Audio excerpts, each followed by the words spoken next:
सूचना ਅਤੇ ਪ੍ਰਸਾਰਣ ਮੰਤਰੀ ਅਨੁਰਾਗ ਸਿੰਘ ਠਾਕੁਰ ਨੇ ਅੱਜ ਨਵੀਂ ਦਿੱਲੀ ਵਿੱਚ ਬ੍ਰਾਡਕਾਸਟ ਸੇਵਾ ਪੋਰਟਲ ਲਾਂਚ ਕੀਤਾ।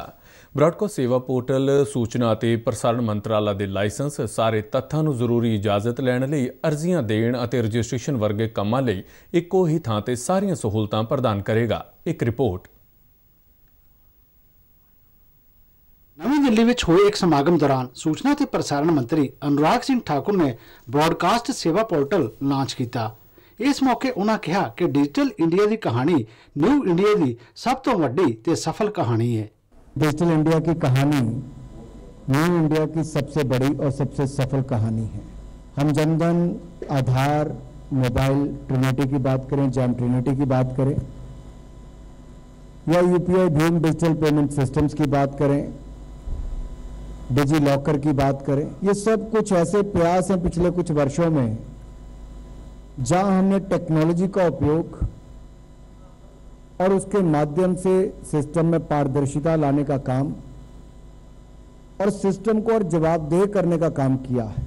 अनुराग सिंह ठाकुर ने कहा कि प्रधानमंत्री नरेंद्र मोदी की सोच मुताबिक ही ये ब्रॉडकास्ट सेवा पोर्टल वख-वख सहूलतां देवेगा। जहां तक ईज ऑफ डूइंग बिजनेस की बात है, ये जैसा मैंने पहले कहा, माननीय प्रधानमंत्री जी डिजिटल इंडिया की जो सोच रखते हैं कि डिजिटल इंडिया अम्ब्रेला के अंतर्गत ही ब्रॉडकास्ट सेवा पोर्टल ये सारी सेवाएं सभी स्टेक होल्डर्स को देने जा रहा है, जहां पर प्राइवेट सैटेलाइट टीवी चैनल्स होंगे, टेलीपोर्ट ऑपरेटर्स होंगे, एमएसओस होंगे, कम्युनिटी रेडियो स्टेशंस वाले होंगे, प्राइवेट एफएम चैनल वाले होंगे।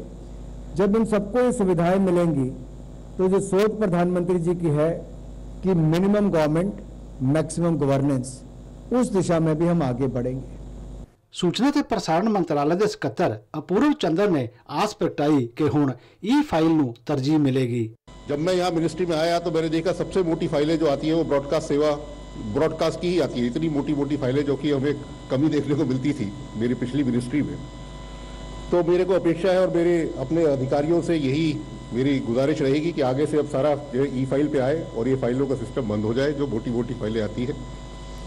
और जो ब्रॉडकास्टर्स हैं उनको भी ये पता चले कि उनकी एप्लीकेशन कहाँ पर है, कैसे प्रोसेस हो रही है, कहाँ पर पेंडिंग है, और अगर हमारे यहाँ कोई विलम्ब होता है तो वो कम से कम हो और ब्रॉडकास्टर्स को इसकी सुविधा अधिक से अधिक मिले।